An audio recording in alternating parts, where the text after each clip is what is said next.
Students, in the last session, we have learnt the dynamics of sex structure, and we also learnt that dynamics of sex structure is influenced by three important factors.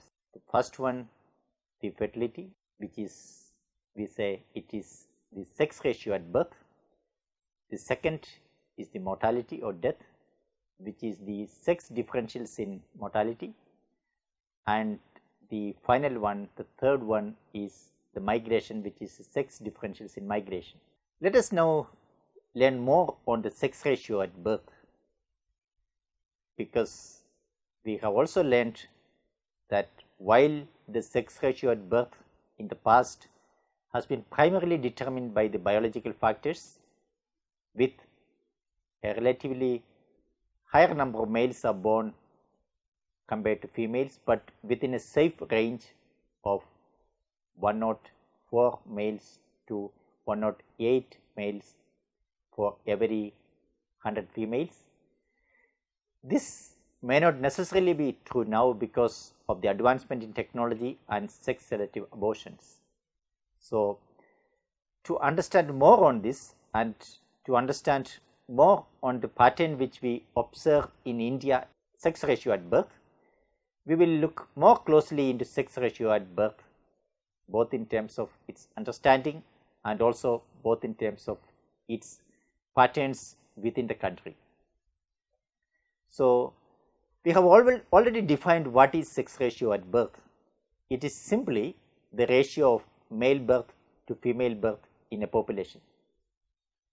So, sex ratio is either represented as sex ratio of males to females or ratio of females to males. There are two ways of defining sex ratio. The sex ratio at birth is usually in international level is defined as the number of male births for every 100 female births, but in India it is also defined in terms of number of female births for every 1000 male births. Let us see first the types of sex ratio. First, we have seen the primary sex ratio and secondary sex ratio and the tertiary sex ratio. What is primary sex ratio? Primary sex ratio is defined as the ratio between males and females at the time of conception. It is important to note that at the time of conception, there are much more male are conceived compared to females, meaning from the conception onwards, the chances of survival for the males are much lower than the female conception. Therefore, the chances of abortions and the chances of miscarriage, the chances of other related incidents can be higher for the male conceived birth compared to a female conceived birth. The secondary sex ratio is the ratio between male and female at the time of birth, which is sex ratio at birth. Birth normally we define as the live births. There can be instances where there are the stillbirths or there are advanced stages of mortality at the womb itself. In this case also, it is often believed that male has higher chances of mortality or having higher chances of stillbirth compared to the female birth. The tertiary sex ratio, which is the ratio between males and females at the time of enumeration. Normally, we would imagine that the tertiary sex ratio represents the real sex ratio, but even in this situation, in this case, it is often found that there are sex selective under-enumeration in many instances. That means the female births of female are many often undercounted compared to or under-enumerated compared to males in many populations due to various cultural and other reasons. The sex ratio at birth, as represented by the females births born to every 100 males in India, while it is, as already pointed out, it is represented as the number of males born to every 100 girls in other parts of the world. If sex ratio is represented by male divided by female in 100, usually there are 103 to 108 boys are born compared to 100 females. In India, if you look at, there are huge difference between a normal sex ratio, which is 103 to 108 males for every 100 females. In 2006-8, for instance, the observed sex ratio at birth in India was around 111, while internationally the normal sex ratio was in the range of 105 boys for every 100 girls. So, it really represents that in India the sex ratio is not simply biologically determined. There are many other forces which plays an important role in sex ratio at birth in India. In the older years or in the past, the couples were not left with much options in determining the sex of the fetus.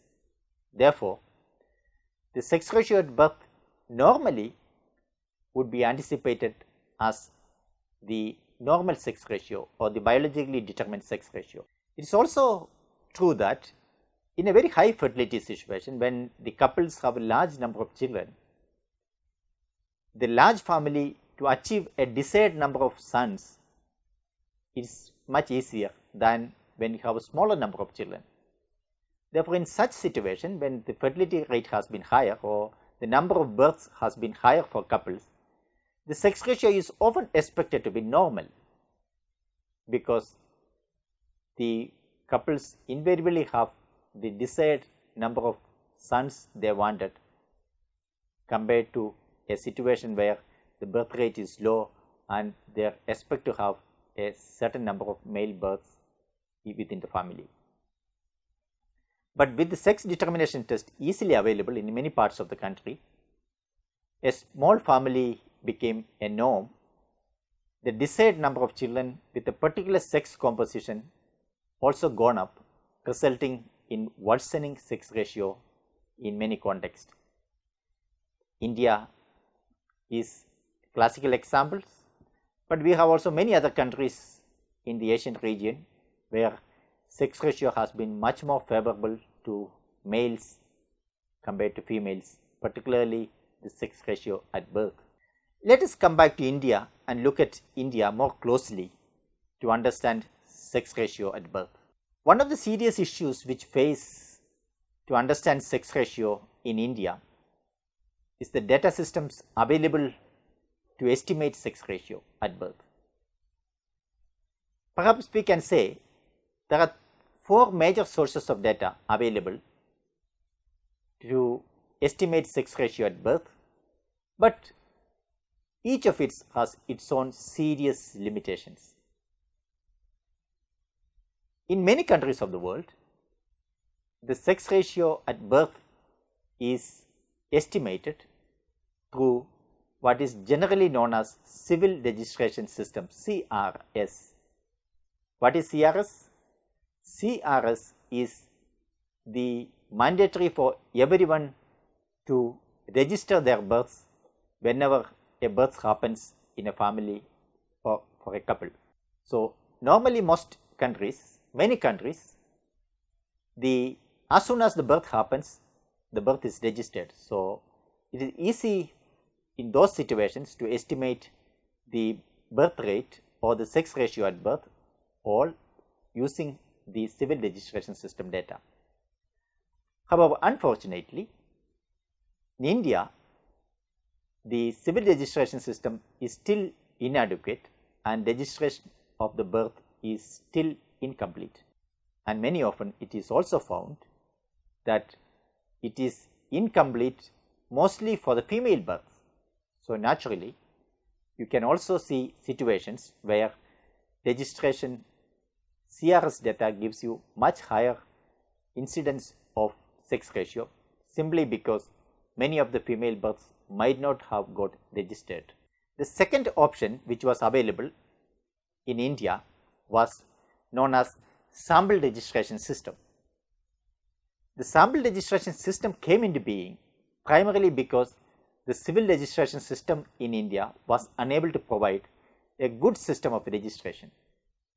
As a result, the government of India launched a system of sample registration unit, and the data collected from these sample areas are used for computing the sex ratio at birth. The sample registration system gives you annual series of data at the state level on the sex ratio at birth for last several years now. The sex ratio at birth can also perhaps be computed from the census data, although it has to be used a bit more carefully, because census does not give you an idea about the births, but it gives you an idea about the population. So, naturally, the births or the population has to be adjusted for the mortality if you really want to compute sex ratio at birth at different levels. It is also possible in India there are large scale surveys which captures information on the birth history, like National Family Health Survey NFHS. The NFHS survey has the information on the births which happening in the country for last several years, because it captures the birth which happened to every sampled women during their reproductive life years. So, it is possible to compute sex ratio at birth from these surveys. However, one has to keep in mind that computation of sex ratio at birth from the surveys often has a large sampling errors. Naturally, there are possibilities of confidence interval and sampling errors due to less number of events in the male and female births compared to what is expected for a real estimation of the sex ratio at birth. Let us now turn back to what are the major determinants of the sex ratio at birth. We have already seen that sex ratio at birth normally would have been determined only by the biological factors, but that is not the case in recent years. The prenatal diagnostic techniques, which is known as PNDT, which determines the sex of the baby, is one of the important determinants of the sex ratio at birth in recent years. The diagnostics of the sex ratio of the baby at the time of conception leads to sex selective abortion, which really lead to a unbiased sex ratio at birth away from the normal sex ratio. We will also see that sex ratio at birth is also determined by something called a sex of the siblings, meaning in India many couples have a desire to have a particular sex composition for their children.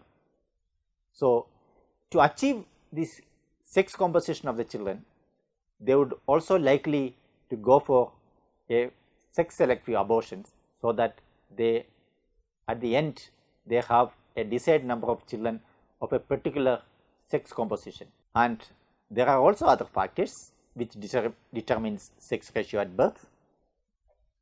primarily antenatal care.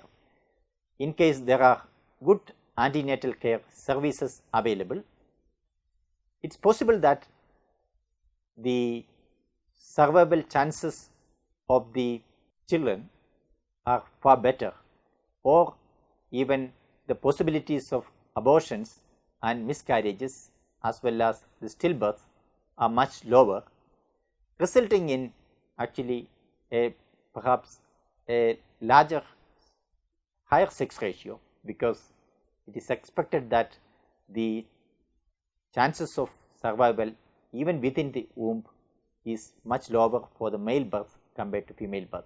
Similarly, the delivery type of delivery or institutional delivery also determines to some extent the sex ratio at birth. The higher survival chances of the children, all the children irrespective of the sex, also leads to a sex ratio at birth perhaps slightly higher than what would have been expected normally. But the influence of antenatal care or the type of delivery etc. much lower than compared to the other two factors which we have discussed, like PNDT, prenatal diagnostic techniques, which leads to the identification of the sex of the fetus leading to sex selective abortions, and the desire of the parents, desire of the couples to have a particular sex composition for their children and resulting in the sex of the siblings. Finally, we would also see that the sex ratio at birth which we see, which is reported, is also affected by something called a misreporting of the children's, especially which we found in many contexts, especially in the context where the status of women are relatively poor. There are often female births and females are misreported compared to males. So, it is possible that the sex ratio at birth computed for any place, for any country, it is also biased primarily because of the registration or the reporting of the birth was not similar for males and females. When there is dissimilarity in the reporting between sexes, naturally we would also get a sex ratio at birth which is biased in its nature. We will again look at in India a little more closely to understand what is the trends in sex ratio at birth in the country. It is already noted that India, as compared to many other countries in the West or developed regions, has a much higher sex ratio in terms of higher number of males than females in a population. That is, the normal sex ratio range is not followed in the case of the data which is available on sex ratio in India. It is often argued that the worsening of the sex ratio at birth in India is primarily because of the easy availability of the sex determination tools in the country at a very low cost, which is affordable for many of the socioeconomic groups in the country. Not only the sex selective abortions, but there are also other factors affecting sex ratio at birth, like we have told differentials in mortality, low fertility and stillbirth rate, etc.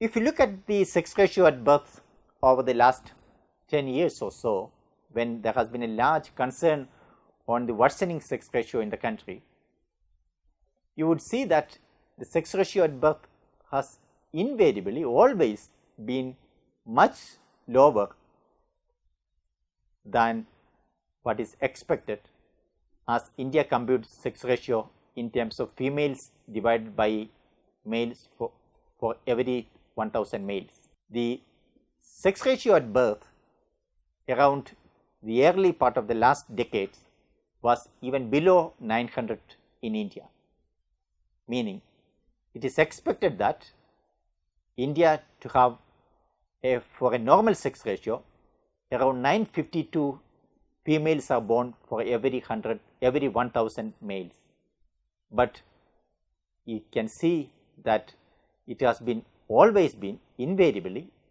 it has been much lower than the normal expected sex ratio at birth. Therefore, it is anticipated, it is expected that the sex ratio at birth in India is not normal, is not biologically determined, but it has been the result of many other factors, particularly the sex selective abortions. We would also see a very significant regional variation in sex ratio at birth across states in India. There are pockets of discrimination against females if you look at the sex composition of the population, and particularly the sex ratio at birth of the population. The sex ratio at birth has been very significantly lower in some parts of the country, particularly in the pockets of Punjab, Haryana, Delhi, where the patriarchal norm has been very prevalent compared to other parts of the country. So, you would see that the sex ratio at birth has been even much lower than the 900 mark in many of these places compared to the other parts of the country. Although in general in India, it has been always been lower than the anticipated 952 mark. While over the period some states observed improvement, undoubtedly, there are still large pockets of concerns in the country. You would see from the table that there are different regions, different states where there has been slight improvement over the last decade, but there are also cases of worsening in the sex ratio at birth. In general, we would see the sex ratio at birth patterns in the country really show sometimes some alarming pattern of very low sex ratio at birth in certain contexts. Also, there are some positive signs of improvement for the last 10 years or so in some parts, but in general, we will see that it has been much lower than the normal sex ratio, which indicates that the discrimination against females, the discrimination against female births are still very prevalent in many parts of the country. This is despite the fact that the government has taken several initiatives to avoid sex selective abortions through several measures and policies. Let us also come back to a discussion on what are its implications. What are the major implications for the sex ratio imbalance in case there are deliberate sex ratio imbalance in the sex ratio at birth? We will primarily classify the implications into three categories. Firstly, there are serious social implications. Secondly, there are demographic implications, and also one would say there are major economic implications. Socially, a imbalance in the sex ratio depicts that in future you would have much less number of females in the society compared to the males. It has very wider implications in terms of marriage, in terms of balance of sexes within the family, balance of sexes in the society, as well as a larger implications for the marriage pattern, for the type of sexual orientations, etc., as well as on the harmony between sexes. It is often found that violence against women, protectionist tendency against women, all becomes much higher when there are very skewed sex ratio in a population. Similarly, there are also large demographic implications of the sex ratio at birth. A lower sex ratio implies that there are less number of women in the society, and less number of women in the society implies that in each of the age group there is imbalance which has a potential impact on various social and economic aspects. It also shows that not only in the context of marriage, but also in the societal living, it also reflects the overall functioning within the family. There will be a major imbalance which is created, which can affect the family orientation, the family composition, and the household structure, division in the family life, and so on and so forth. Finally, the economic implications are supposed to be a very significant part of the sex ratio imbalance. In a demographic dividend framework, if you analyze, it is expected that with the changes in the demographic transition, with the changes in the age structure transition, it is expected that females increasingly enter into labor force, because females are more now devoid of work in their childbearing and child rearing responsibilities because of the lower fertility, which would really enhance the capacity to increase the economic well-being or economic growth of a particular region, of a particular country. But in the absence of number of females in a society, the female's contribution to the economy might significantly be less than what is anticipated in a demographic transition framework. Therefore, it is possible that the economy as a whole is also affected by considerable imbalance which is created between the sexes in any society or a nation.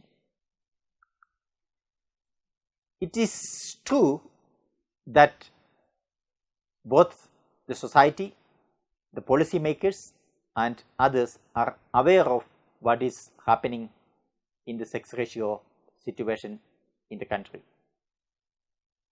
As early as in the 1970s, with the introduction of amniocentesis test for the sex determination, there has been large concern on sex determination of the fetus and using sex selective abortions in the country. So, government has even framed a law as early as in 1976 banning sex determination as part of the amniocentesis test. But despite the banning through a law, it was often argued that the test widely continued and sex selective abortions are widely carried out in the country and many parts of the country. And later, government has came out with another act on PNDT Act, which is pre-conception and prenatal diagnostic techniques, banning any sex determination as part of this test. This was enacted in 1994 and amended, effectively implemented in 2003 and strictly amended again in 2011. At this juncture, there has been strict rules through these laws in registration of any units which is doing prenatal diagnostic test, and also making sure that all the data are made available both to the government as well as to the concerned agencies. With all these regulations and policies framework in position, it is still found that the sex ratio imbalance at birth continues to exist in the country, and there are serious imbalance in certain pockets, which is a serious concern for the nation as well as for the society. Sex ratio also at birth has also led to something called a discussion on the missing girls in the country, because it is found that there are millions of girls missing due to the lower sex ratio of females to males, as well as other factors such as sex differentials in fertility, sex differentials in mortality, and sex differentials to some extent in migration. All these on average leads to what is called a considerable missing girls in the country as well as in many parts of the society. So, these missing girls in general are as a result, more importantly due to sex selective abortions and as well as unfavorable sex ratio at death, which happens in many contexts.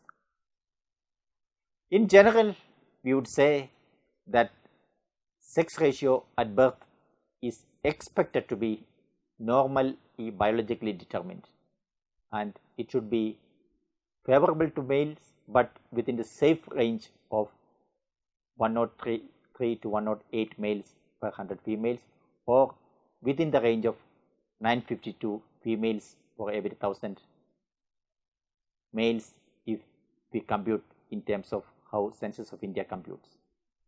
It is, however, it is found that the sex ratio at birth in many parts of the country is much lower than the normal or biologically determined sex ratio. It is often argued that it is because of the sex selective abortion which is widely prevalent in the country, because of the strong desire for a particular sex composition among the children for the couples.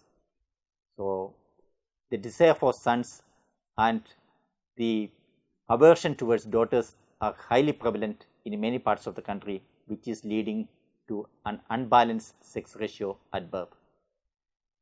We have already seen and studied that there are various demographic, social, economic and cultural factors play a role in this, and it has a wider implications both in terms of its demography, both in terms of its societal balance as well as its economic implications. So, sex ratio at birth has to be viewed widely in terms of its larger implications for the society, economy and culture, rather than it is considered just in terms of mere balance of the numbers.